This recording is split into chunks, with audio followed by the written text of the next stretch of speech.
Perfect. All right, cool. What's up, everyone? Thanks for coming to another Tuesday. As you can see, we have some new faces here, and we're going to be going through Napkin underwriting. We have revamped the calculator like we had talked about before. So we got a lot of fun, exciting stuff. My name is Edward, and I'm going to let these gentlemen introduce themselves as well, so we can get an idea of the community leaders and what we have planned with multifamily freedom chasers.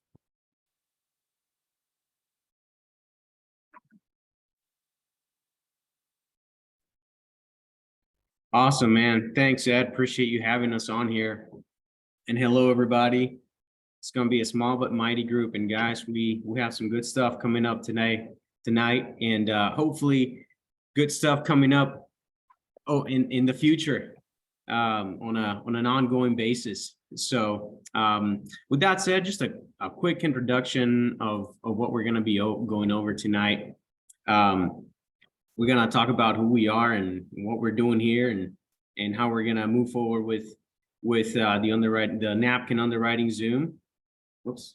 And we're going to go over our ecosystem, of course, and then we'll have a small main topic that we'll cover tonight, just very simple, and we'll get into underwriting a deal or two. And if you guys have any of those deals that you guys want to underwrite, just let us know as well, and we can do a quick napkin on those. And then open to Q&A. So it's gonna be an hour. We're gonna try to keep it to an hour, short and sweet, and try to provide you guys with the most value that we can. So with that said, I don't know that I'm sharing. With that said, who are we? You guys know Ed. He's the man, the myth, the legend, a man that needs no introduction, but maybe we do. Maybe there's a few people in here that are new. Matter of fact, so let's do that. Maybe let's do that. If this is your first time on this Zoom, put a 10 in the chat. I want to see that. I want to see who's new here.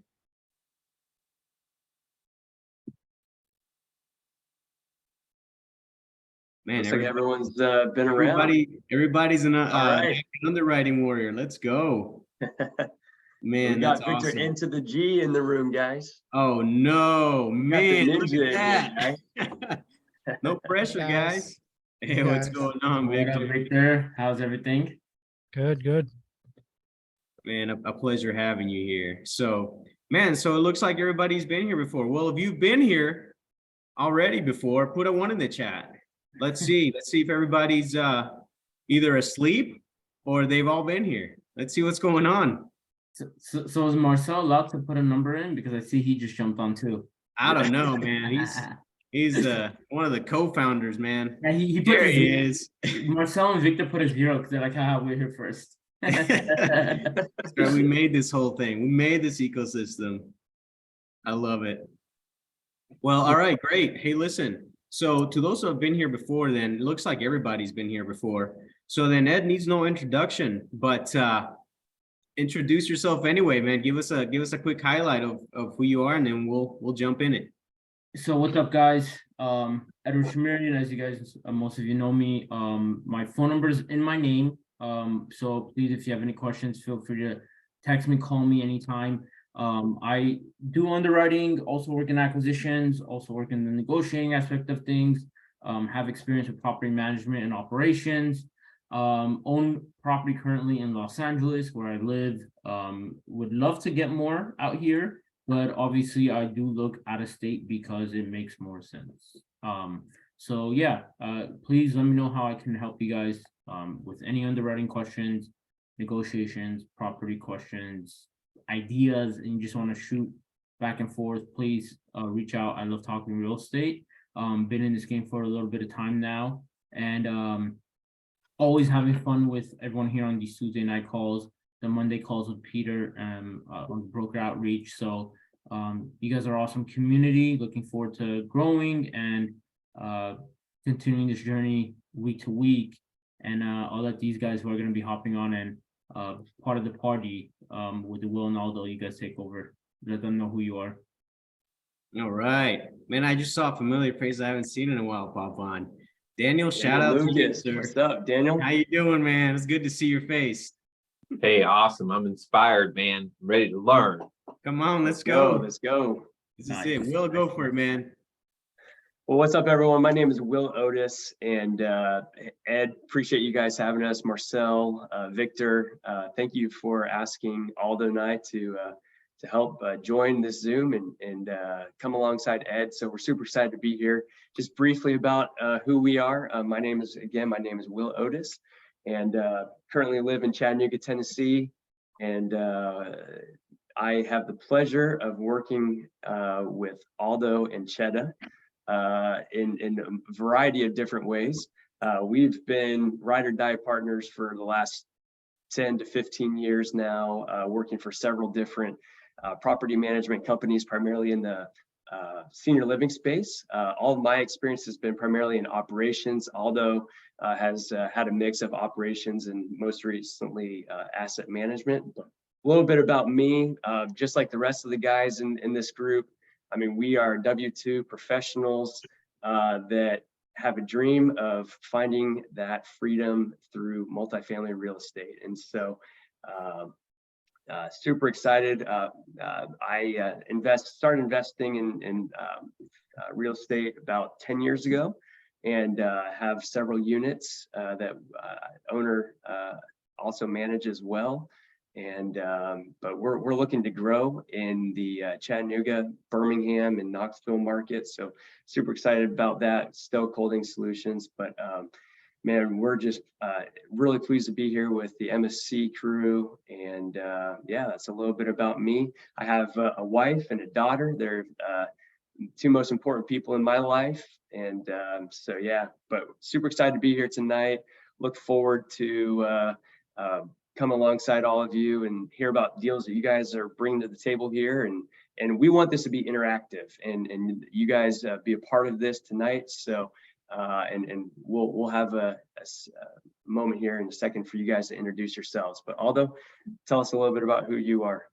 Yeah, I couldn't have said it better myself, man. Will basically laid it all out. We've been ride or die for the last 10 to 15 years. We met in college, and it's been history since then. It's been a total bromance over this whole time, and so we've just been kicking it since then in our careers and our private lives as well. And like he said, we've been in the operations side of real estate, senior living specifically, for the last decade and some change. And most recently I've had some asset management experience, and that's been a world of fun.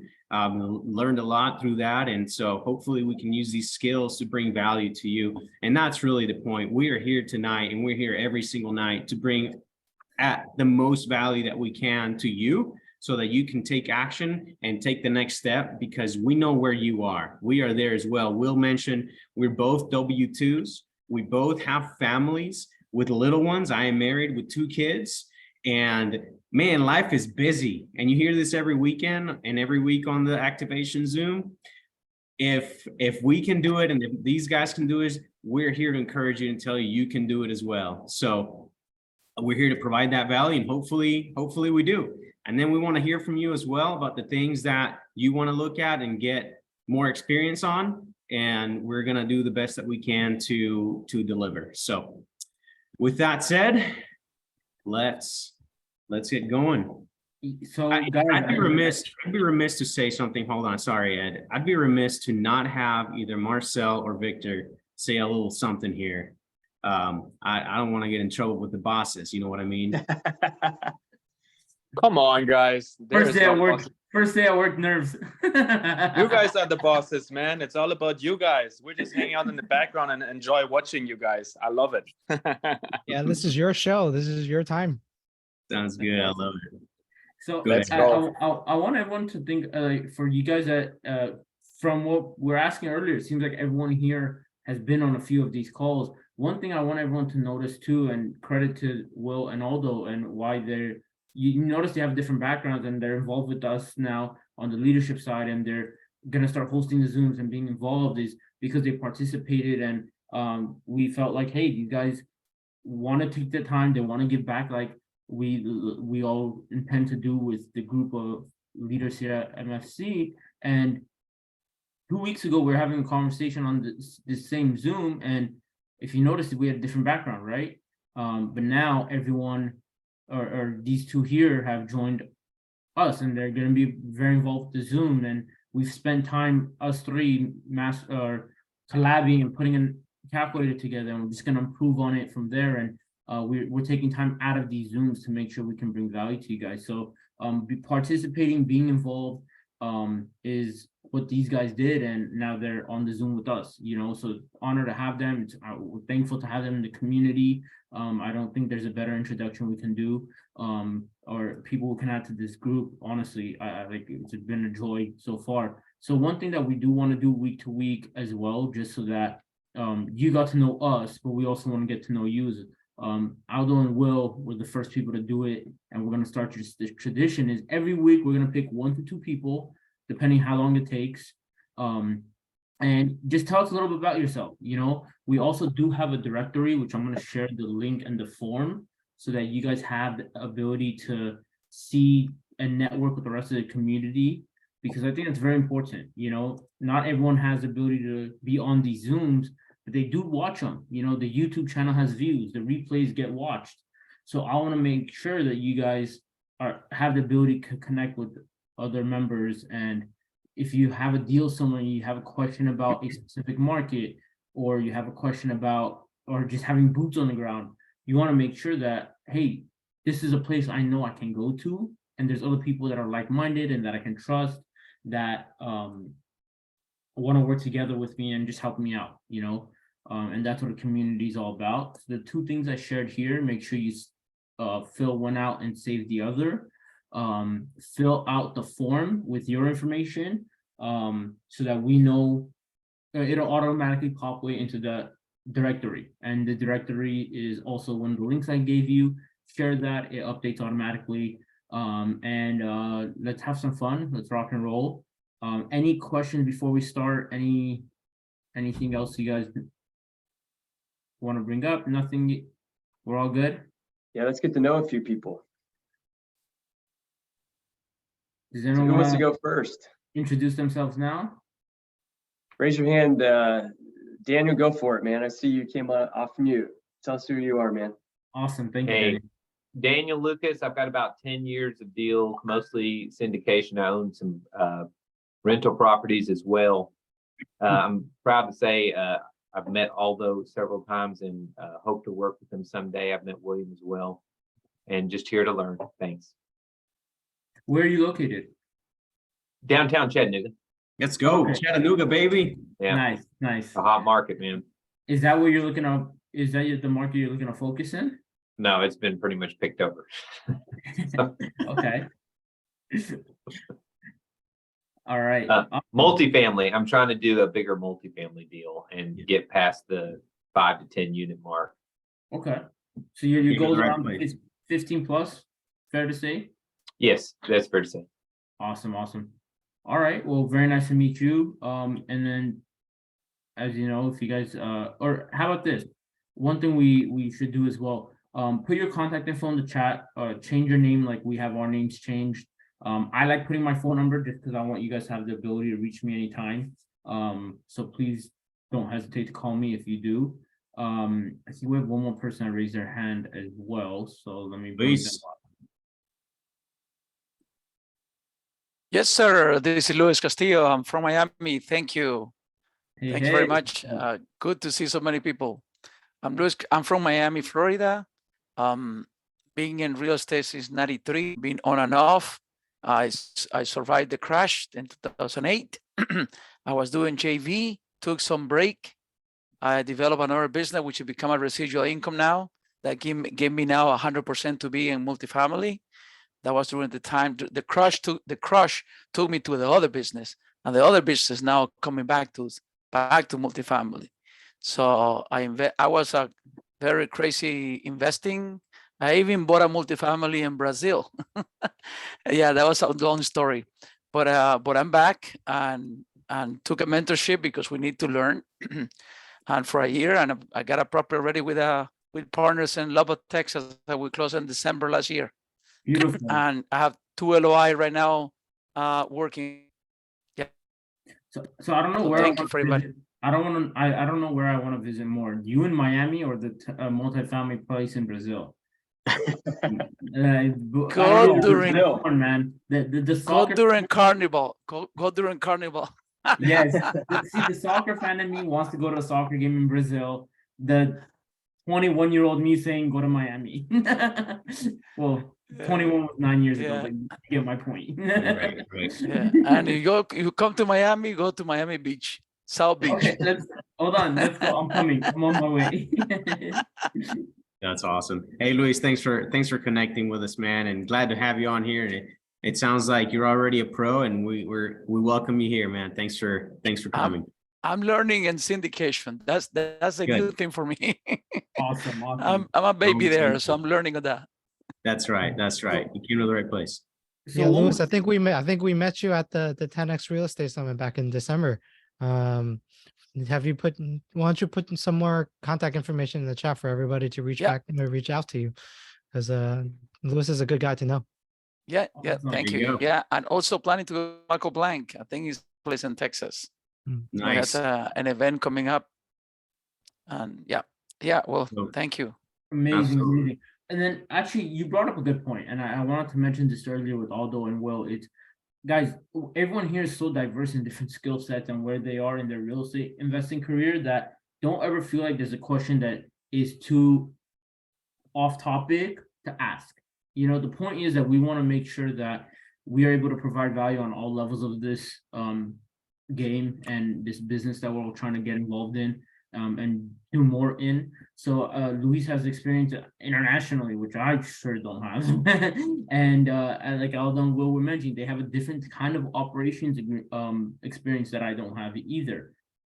Victor and Marcel and Trevor have their own experiences, and I have my own. You know, I'm in LA, I own property here, it's a very different market. I'm in a blue state.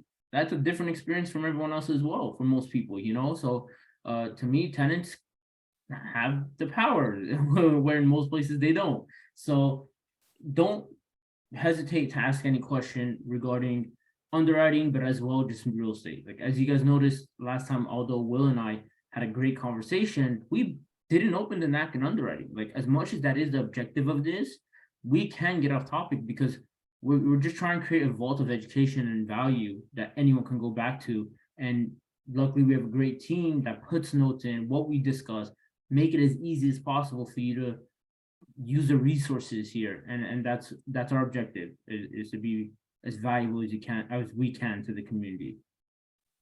Absolutely. Sounds good, man. Well, let's move on and let's get some value to these people. What do you think? Let's do it. Let's do it. But before we do, we'd be remiss not to mention the ecosystem. Of course, you have Sunday nights, the activation Zoom, where you come to get activated for the week. And then after that, straight into action with broker calls on Mondays at 2 p.m. with Eddie and also with Billionaire Pete himself. If you haven't been to any of those, oh, is that you? Oh, no, I'll be there too. I'm oh, so nice. Hey, Ed will be there there. too, man. He's in all of them, man. He's in all of them. And so it helps you get connected with brokers and also kind of how to structure your calls with them and your scripts and everything, get you comfortable being on the phone with them because it can be a little intimidating if you've never done it before. And then, of course, Tuesday nights with yours truly, we'll be going over, once you get a deal from these brokers, you have to put it into a calculator, see if it's even viable before you start getting deeper into the underwriting. And then, of course, on Wednesdays, once you have a deal, once you underwrite it, you need to know where to find the money. And that's with our lovely Miles couple family with the multifamily financing Zoom, where you learn all about the debt market and what you need to do in order to be able to underwrite the debt portion of the deal. And then cannot forget, of course, advanced underwriting with Victor and to the G. That is happening actually tomorrow night. So this is perfect. So if you're here today, you're just going to learn. We're going to scratch the surface of this iceberg. But Victor is going to go in deep. He's going to go dive deep into the iceberg. And he's going to continue to do that and bring value to all of you from all of the paid education that he's getting. By the way, you're getting this all for free. Take advantage of it. Take action. Let's go. And guys, like you guys see everything we provide in the value and whatnot with those different Zooms.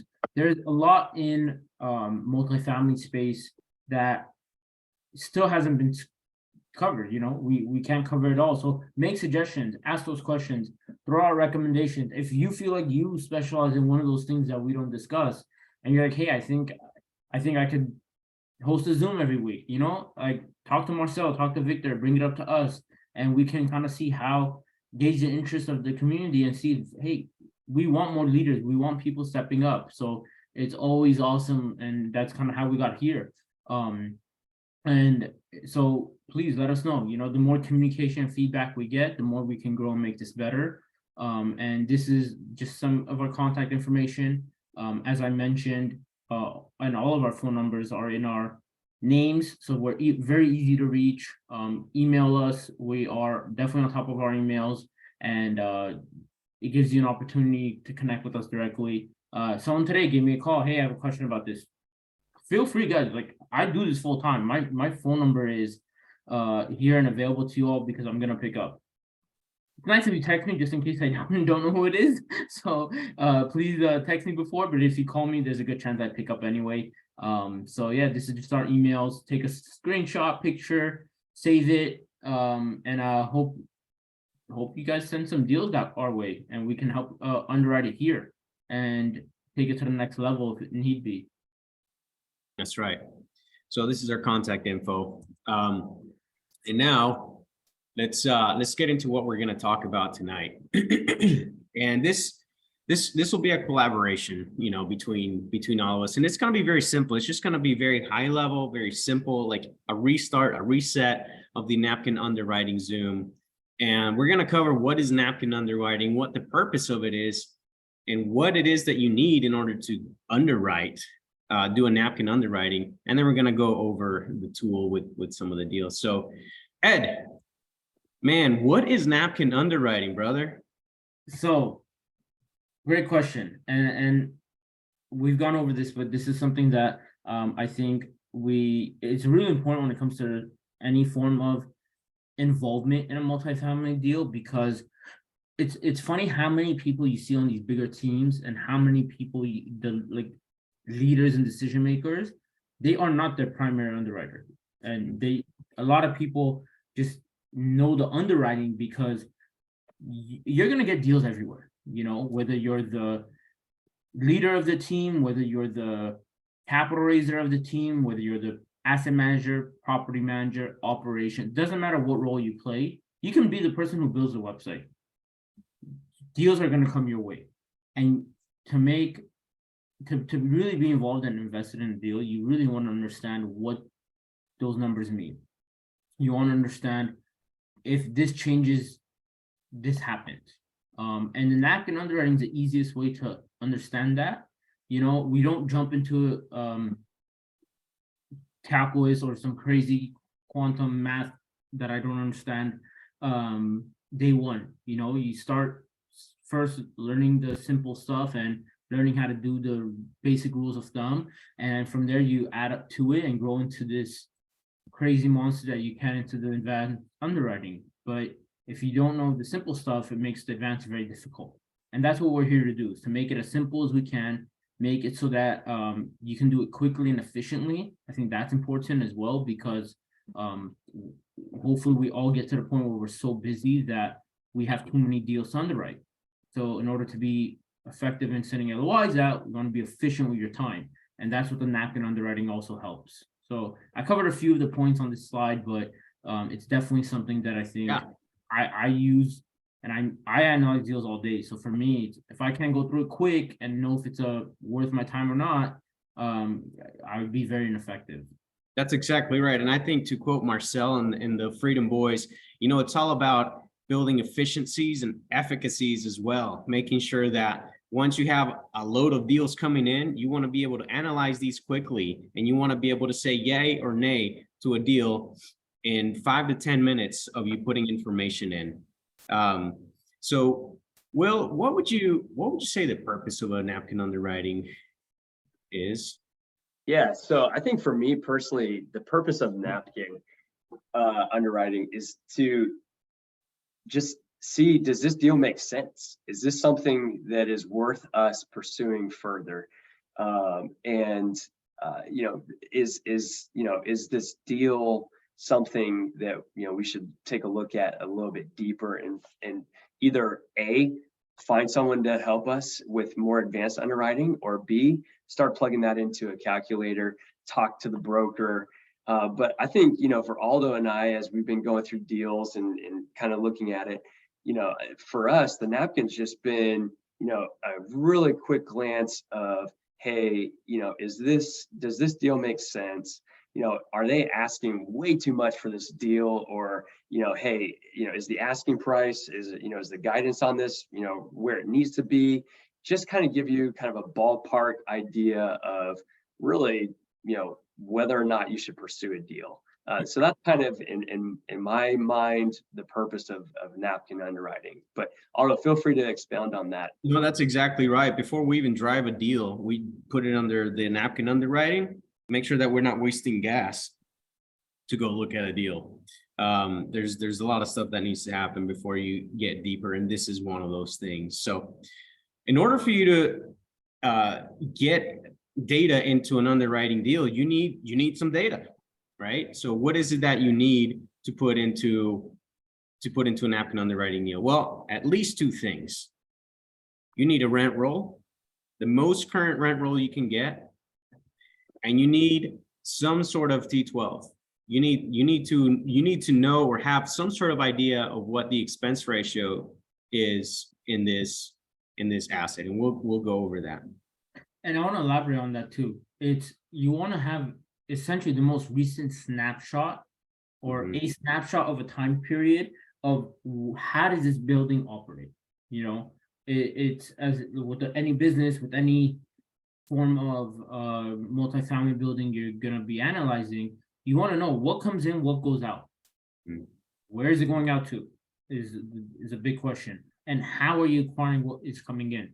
Through rental income and other income, which we, like Aldo said, we'll get into. So the Napkin underwriting is not made to be confusing. It's simple stuff. And although it's important to know all these things too, don't feel like you have to understand every line, because that's where the advanced stuff, and like Victor will go over on his Zooms, like there's a lot of stuff that goes into the advanced stuff that you have to factor in that we're going to try to make simple on these calls. So yeah. Okay. Well, let's get into it. Ed, what do you think? Yeah, let's get this show started. So I'm gonna share another link as soon as I can pull it up. Right. So we had somebody that wanted to share a deal. So why don't we I forget who was it? It was Nicole.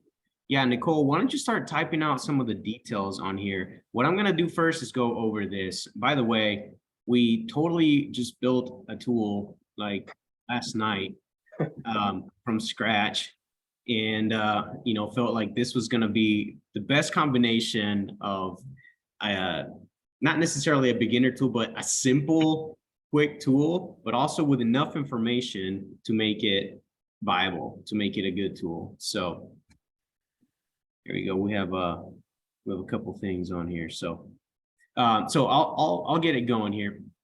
This top part is really just information on the deal. Where it really needs to, where we really get into the nitty gritty is here. So, and we'll go over each one of these. So your average rent, right? And this is especially important if there are more than one unit type, right? If there's a unit mix of at least two, you're gonna need to get an average of these things, right? And we can go over that. But usually these averages are gonna be found in your OM. So you can reference the OM and it'll tell you what the average rents are, right? Because some even smaller, we're underwriting a smaller unit, and there's 2 ones, there's 1 ones or efficiencies, and they all have different pricing, right? They all have different rates. And so you have to get the weighted average of all of those and consolidate them into your average rents, right? But let's say that average rents are $700. right? Obviously, total units, you're gonna find that in the OM and even on the listing. You know, we have 52 units in Birmingham, Alabama. And then of course the occupancy rate is it's going to tell you there as well, but you know, you always double check. So the OM is going to say one thing, the rent roll is going to say another thing, and the broker sometimes is going to say another thing. So, you know, I would go with the lowest number you can verify, just to be conservative. But also I would reference the rent roll because it has all the information if it's recent. Always ask for the most recent rent roll. And once you have that, then you can figure out your occupancy. Let's say that this occupancy is at 90% when we're doing this. And then it's going to speed up. What's that? I was gonna say, and one thing I want to mention too, good part about going through a napkin, and for example, the way we are line by line right here and Aldo's explaining, is it gives you an opportunity to verify the information you're receiving. Because not saying that it's always going to be inaccurate, but I've seen it happen where it may not be an inaccuracy, it's just some number looks like it's wrong. It doesn't fit in. You're looking at like, why is this XYZ? And if you remember on the Monday calls with Peter, what we mentioned a lot is go into the call with a broker with a few questions ready to go about the homework. Like essentially make it seem like you did homework on the property. Like you looked through the OM, you looked through the rent roll and T12. If there are differences, you've noticed them because you've done this, and all this can be done fairly quickly, but it just shows how on top of it you are. And what's one of the biggest things, Peter can jump in, but the biggest thing we hear on the Napkin underwriting, or sorry, on the broker outreach calls is not knowing what to say sometimes, or not knowing what questions to ask. What better way to know what to ask when you're deflecting everything and talking only about the property? Because you might think, okay, maybe I don't even buy this property, but that's not the point. You know what you're talking about. You did the homework, you put the time in. The broker's be like, okay, this person is straight to the point. They know what they're talking about. They're asking questions that the person who ends up buying it is gonna ask. So what better way to do that than going through something like this napkin underwriting to be able to talk shop essentially with the broker? And I think it's a very easy way to be like, okay, does it make sense? And the more you look at it, the more you'll see what does and doesn't. All right. Yes, sir.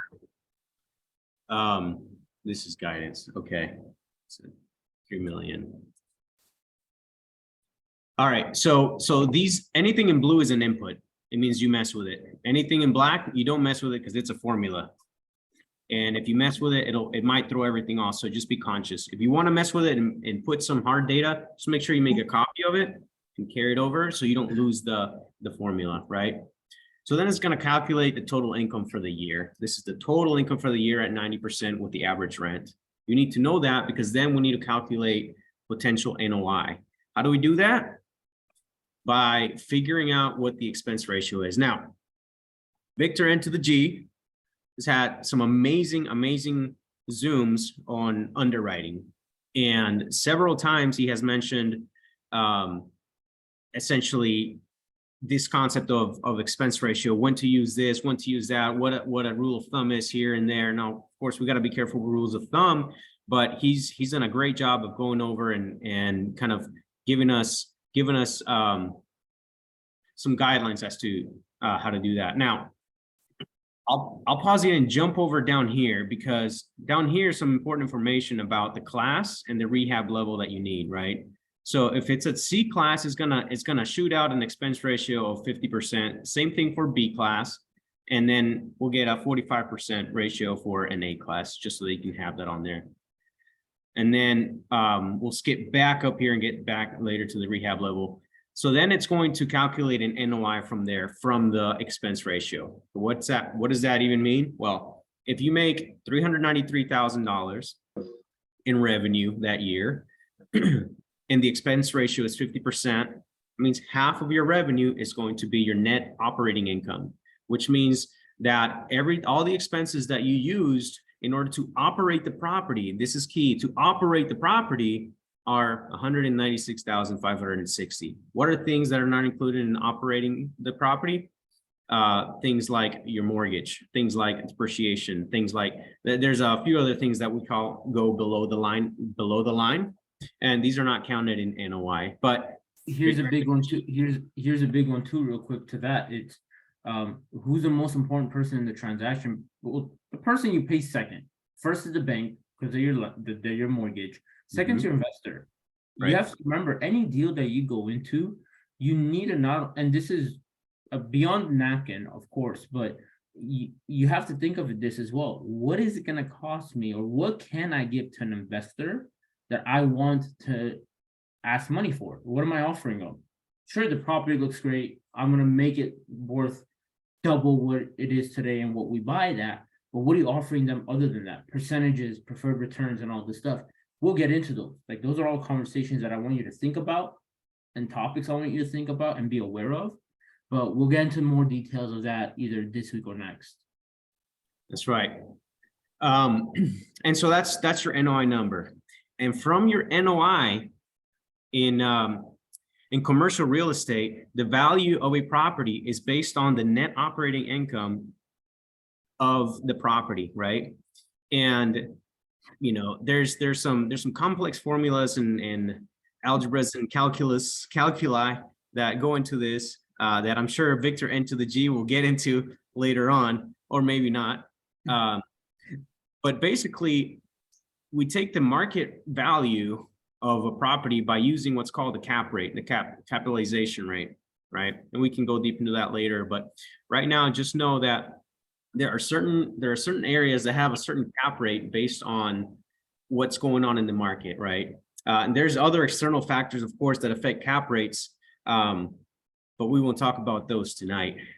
So then, you know, once you have the NOI, and actually, no, you won't have a cap rate, because what this tool is doing is saying at the guidance price, at the asking price, this is something else that you need to have from your brokers. You can ask them what the whisper price is or what the guidance price is. Sometimes they're not listed, and it's okay to ask if you ask it correctly, what's guidance or what is whisper on this deal. Let's say that there, you know, whisper is $3 million on here. We're gonna plug it in down here, plug in $3 million right here, and it's gonna bring it here. And so what this is calculating is your going in cap rate. You're going in cap rate. This is not the market cap rate, what you think the market cap rate should be, what the lender thinks the cap rate should be, or what the investors think the cap rate should be. This is an objective cap rate for you going into this deal at this price with this performance, assuming this performance, right? So you notice there's a lot of ifs there, right? This is a common theme that you're gonna find as you go through underwriting, is that there are many variables that can be adjusted to make, you know, the tool say something that you want, or anything that you want. So anyway. So why is that? Real quick, I wanna answer that question, because I feel like it's very easy to get caught up in the cap rate a lot. And one of the questions I get asked very often is, what cap rate do you buy at? And as much as I hate saying this on every other question I ever get asked, the it depends question or answer is, this is the one scenario where I will always say it depends. And why do we want to have a cap rate in this calculator specifically that is not, it can't be questioned. It can't be, oh, you told me this, but this person told me this, but this person. If you, and I say this joke every time, I promise you, I'm not kidding, because I've done it before. Call 10 brokers in one city. It could be out of the same brokerage. And you ask them, what is going cap rate in your city? You'll get probably 5 to 7 different answers. So how am I gonna, with 7 people who live and work in the same city, in the same brokerage, and have the same information, give me different numbers? How do I know what number to put here? It's not that that's gonna be wrong. It's just, it depends what lens you're looking at. It's perspective. But the number that this shoots out, the 6.55 you see here, we had a long talk about this yesterday. So that's why I want to make a point on it, is this tells you what you're going in at. Now, if that number is 2%, unless you're getting phenomenal terms, run. If this is 12%, run to me. You see the difference? Like, that's right. It's a guidance point. That's not even going to determine whether you do the deal or not, but it's just going to give you an idea of, like, okay, if this question is asked at all, I understand what this number means. It's an educational piece as well, because you'll see brokers advertise all the time. entry point of 4 cap rate or 8% cap. Is it really? Based on what number, you know? Yeah, no, exactly right. Exactly right. I wanted to make that point on it because I feel like it's very important. I appreciate Yeah, you thanks making for doing that that, point. man. Because it's absolutely true. And, you know, there's also other things to think about when you see this going in cap rate. For us, we've been in contact with lenders, and if you call Jerry, he's going to give you a debt quote, right? And so as you get to start knowing that market and also the debt market and what it's doing and where the rates are, you can figure out right here if the cap rate, if you're coming in at a 5% or even a 5.5%, it's lower than what you could potentially get a loan for, and that's a big no-no. Victor will slap your hand on that. That's not going to go. And so this is a good tool for you to know kind of where you stand in that. And then, of course, again, I want to make it clear that this is assuming that the property is going to perform the way that we're saying it's going to perform at 90%, at this average rent, at this expense ratio. Those are 3 variables that can really go up or down. And here's one thing to your point, Aldo, is what I love about this information in the napkin is you don't have to come up with any of these numbers. Mhm. These are every single number on that left side, on that napkin underwriting column. The broker, wholesaler, hopefully the seller. The seller's where it gets a little shaky, but because they may not have it or have the proper property managing company. But no matter who's trying to sell this property and pitch it to you as the most amazing deal they've ever seen, this is all information they're giving you. You don't have to do any legwork. You don't have to know anything about the area necessarily with quotations, but you do just have to know what to look for. What if you don't have a very good information, T12 or operating data? We'll get into that. I don't want to go off track because all those on a roll, but we'll finish that. And that is an excellent question though, Nicole. That is a really good question. Save it because I do want to cover that for sure. Absolutely. And so, you know, almost done on this side, rehab costs are not playing into this, but it's good for you to know and understand what you could what this is going to affect is your returns for your investors, your cash on cash. That's what it's going to affect, right? So, you know, over here, you can select what level of rehab it might need, whether it's light or moderate or heavy, and it'll adjust it accordingly for you to have an idea of how much you think you need to raise for that. This isn't gospel, but it'll get you close, right? And then And just to add to that really quick. So again, the whole purpose of this napkin, right, is to get a decent idea of the deal. You know, hey, does this thing make sense? And so what we're trying to do here with this tool specifically is just make it easy for you all to quickly plug stuff in. It gives you a rough idea of, you know, how this deal works. And so this is not exact science, but that's where, you know, tomorrow's night Zoom with Victor, when you start getting into that advanced underwriting, that's where you can really start fine tuning. But this tool really just helped give you that good idea. That's right, Will. That's an excellent point. And so, you know, the other part of what you want to know from a deal is where are rents going to drive? Where is this going to go? All of us, I think here are, you know, in the business of finding value add deals. We want to make sure that we can find something that we can work into and also be able to reap the benefits from it by increasing rents, getting efficiencies into the expenses to minimize that in order to increase our NOI. Because remember that our NOI is what drives the value, for the most part, what drives the value of the property in conjunction with the cap rates at the time, right? And so let's say that, you know, our $700 average rent goes to $900 average rent on 52 units over X amount of years. It doesn't really matter. What we want to see is where we're going to be at exit.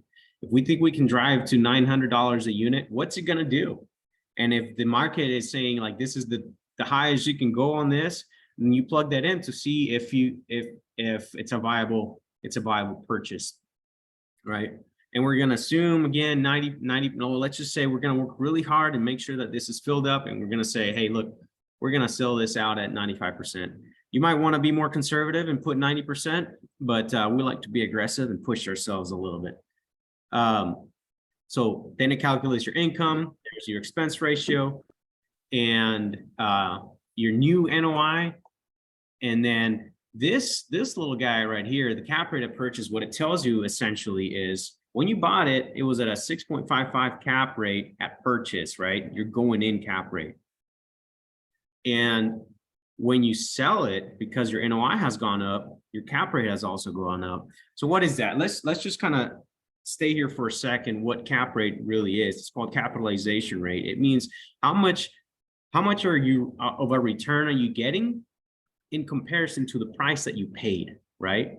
And so if you divide, for example, and that's what we did, if you divide your NOI by the initial purchase price, or whatever, the purchase price, that's what's going to give you your capitalization rate. How much money did you capitalize on this deal based on what you paid for, right? That's what that is. And hopefully that's, clear as mud for you guys. And feel free to jump in, anybody else that can explain that a little bit better, but that's what makes sense in my head. Or Victor, let's get Victor up here. Victor, give us a one sentence recap on what cap rate is. Okay, well, so what exactly is cap rate? So cap rate is when you said the NOI divided by the purchase price. So what does that actually mean? So that is that would be the rate of return if you did not get a loan, right? If you paid all cash. So that will be the the baseline. So then with cap rate, it's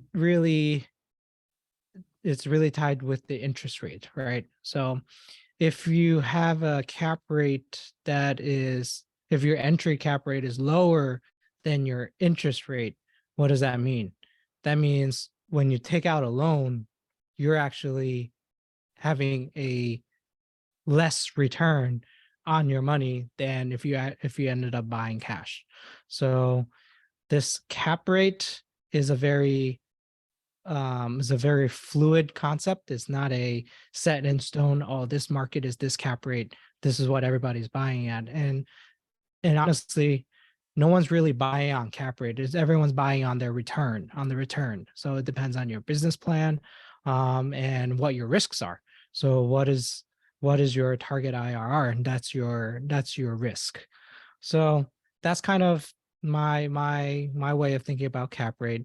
And then again, with the cap rate at exit, so this is how developers look at it, right? So when they so they look for a cap rate spread. So if they find out, okay, when I develop a property going in, my within 1 year, this is my target rents. So this would have been my cap rate in year 1, and then 2 years later, after they fully stabilized the property and pushed up the rents, and they have this NOI, and then they compare what that cap rate is compared to the all-in price, and then they would look for like a 2% spread. So if here you have a entry cap rate of 6.55%, and then at exit you have an 8.89%, that is what, 2.34% spread.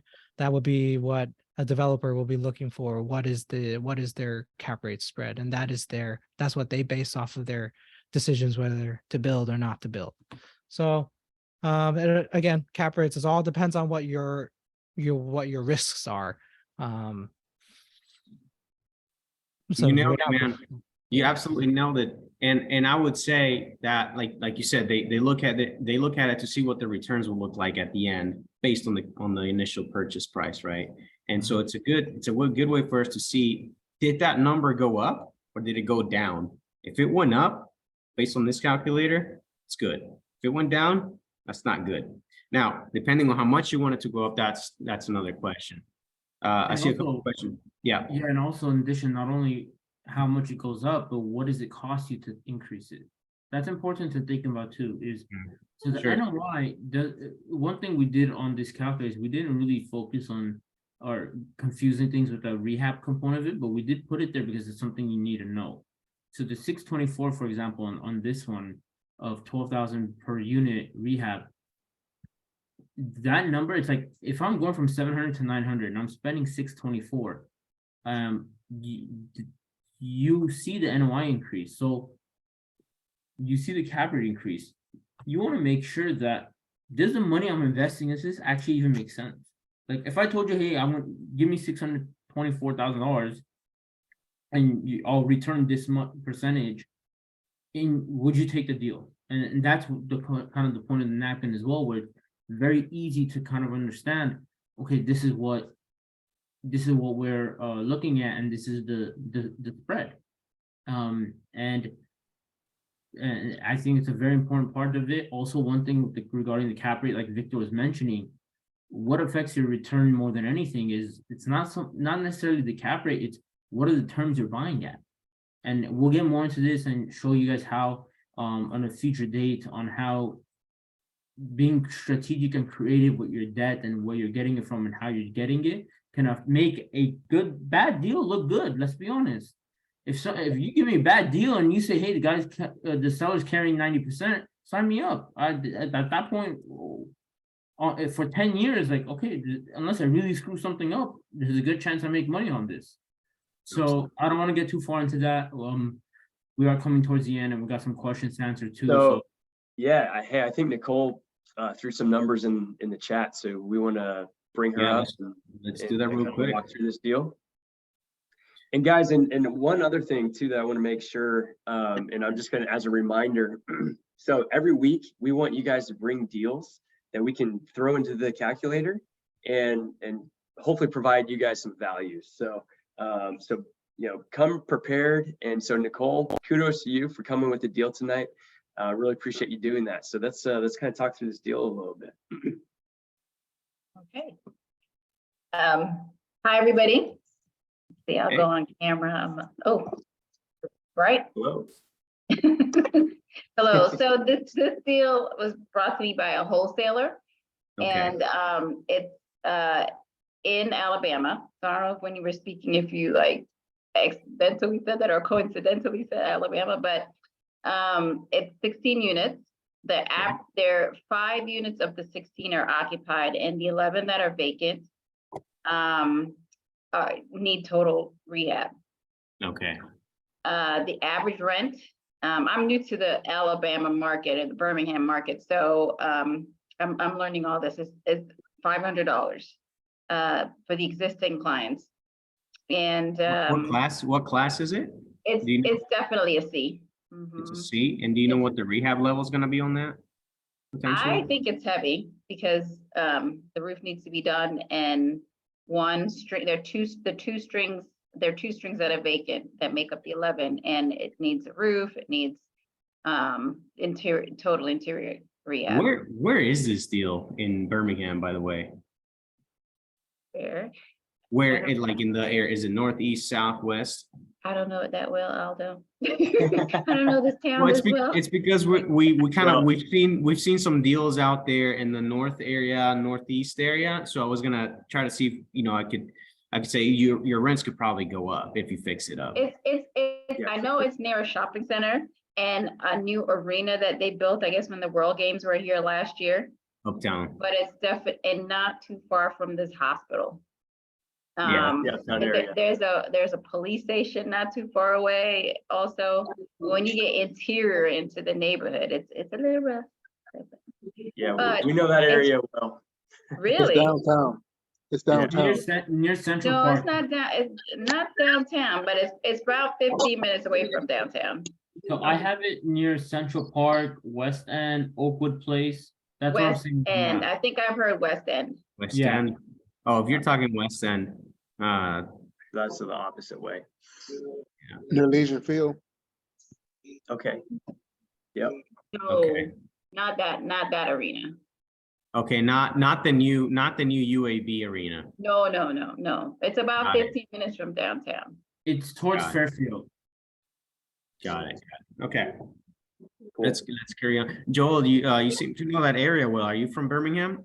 I'm from Montgomery, but I went to school in All right, there we go. Okay, well, there you go. We got an expert. There you go. Great. Y'all. So next to the, so I was a little scared when I first looked at it because it's next to, it's across the street from a mobile home park, a small one, but it's next to this, like a complex that was vacant. And it was a pretty large complex. It has about 190 units. But apparently it just got bought and it's being rehabbed. Okay, So that could definitely change the dynamic of the area. So it's the properties, it's 3 buildings, 1 level, brick buildings. And they're 2 bedrooms, 1 bath, all of them. okay. So, That's so good. this is what I said in the chat. They didn't really provide a lot of data for me to underwrite. It wasn't clearly not being managed very well. So they Right. just didn't have a lot of data. So you have a decent amount of data to figure out the underwriting, where it's lying at the current value. At the current occupancy, you're going in at 4% cap rate. So if, I'm still here. what's that? She just Oh, yeah. turned the camera off, so yeah. Okay, yeah. So if you're looking into this and are really okay with high amount of risk, I would take it. But I would just say, be cautious with it, continue to talk to the broker, get more information, get information about where the rents could go on this, get information about that area to see if it's rentable, etc. And I would just keep in communication with them. Maybe wait. I don't know if you can wait for the occupancy to go up a little bit. I mean, that's kind of low, unless you're going into something to flip it, right? Yeah, So right the other units are uninhabitable, so they need to be renovated before occupancy. Yeah, so you might be putting in 20 grand a unit here to then flip it at like 60, 65, which you could probably get.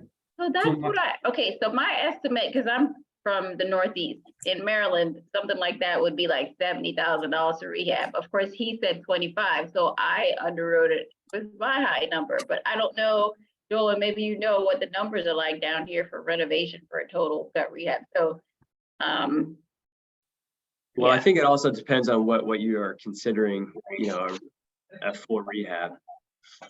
Yeah, their cost of living is quite affordable here in Alabama, as you know. So it'll be nothing like the Northeast.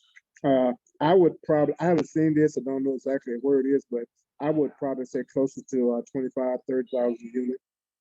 To renovate with like roof, drywall, I mean, all mechanicals, all that, flooring. Can I, Really? I have a question real quick. I want to jump in. Is this something that you would look at this and have the rehab done yourself? Say it again? Is this something that you would be the buyer for and then look to rehab and stabilize yourself? Yes. Perfect. So this is going to answer the question you previously posted and this specific one. One thing that we say a lot more on the broker call because it allows you to kind of build that rapport with the broker more, is knowing your area, but also I don't think I know everything. I just think I know someone that does. Big difference, right? So if I'm gonna, and that's why I love this community and like the directory we put out there is you can connect with people who live in the area, for example, on the Zoom call as well, but they can also refer you to people like a contractor who will give you to the penny, hopefully, obviously, take with a grain of salt, but like they'll give you a more accurate, pinpointed quote, and you can be like, all right, awesome. Then you'd ask 2 more and see how they range in terms of the description you're telling them. Maybe they don't even have to see it, but like, hey, it's a unit this size, roof, multifamily building. A good contractor has an idea of what that is. And if they've done it enough time, they'll give you an accurate quote. And then maybe you just add a 10% buffer on top just to cover yourself, correct? You don't want to assume everything's going to go according to plan, obviously. Right. Give yourself that buffer. So building a network there, and then also, do they have an existing property management? I would guess no, but it's good to ask. And then I would ask other property management companies that have other buildings or units in the area that they manage. Because one thing that they will tell you they have data. What's the most important thing in the world that all these big companies are always trying to get is more data. So they have data that you will use and make your best judgment on, because they'll tell you, hey, we have X amount of traffic on these type of units. We have X amount of traffic on these units. We have this vacancy, come check it out. Or they'll work with you because they want your business. You're essentially asking them questions and doing all this because you're also interviewing them. Like, you're gonna need a property management company. Like, I manage 6 units on my own, but if you give me 16, I'm 100% hiring someone. Like, I'm not doing it myself. That's too much headache, too much could go wrong, right? So use this as an opportunity to be like, hey, if this is a market I really want to be in, let's build those connections. Have like maybe 5 contractors, but you only call 3 this time. Have 4 property management companies, but you call 2 of them.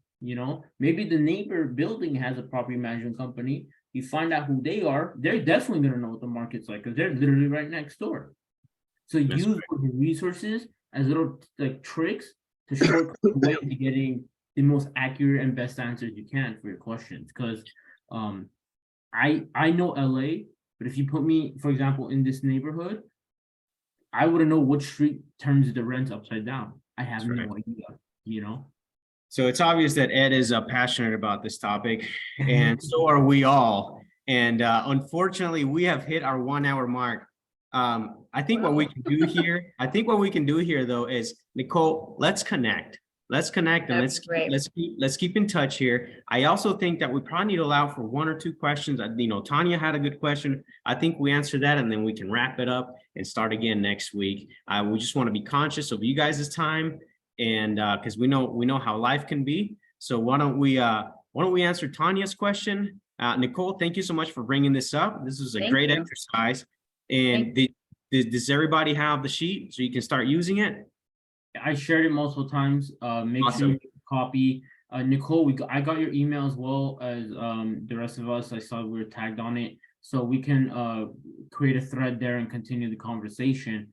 But the question that we're looking at from Tanya is, how are you getting your exit average rent and exit occupancy? Or are you talking to property manager? It actually goes into exactly what I just said, is utilize the resources and the people who have that data.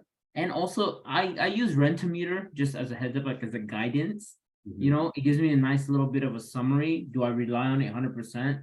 No, I wouldn't, because then they have their own discrepancies. But it's a good starting point where I'm like, okay, am I even close? So or I do the old-fashioned way of hitting up a realtor and seeing if they can send you comps if you know one. Or I've even gone on Zillow and seen what's on the market in that area for the unit comp that I'm gonna eventually be renting out. And you can see what's on the market, not necessarily what's rented already, but it's just a little more legwork, but you'll get familiar with the area because it's eventually going to be your competition.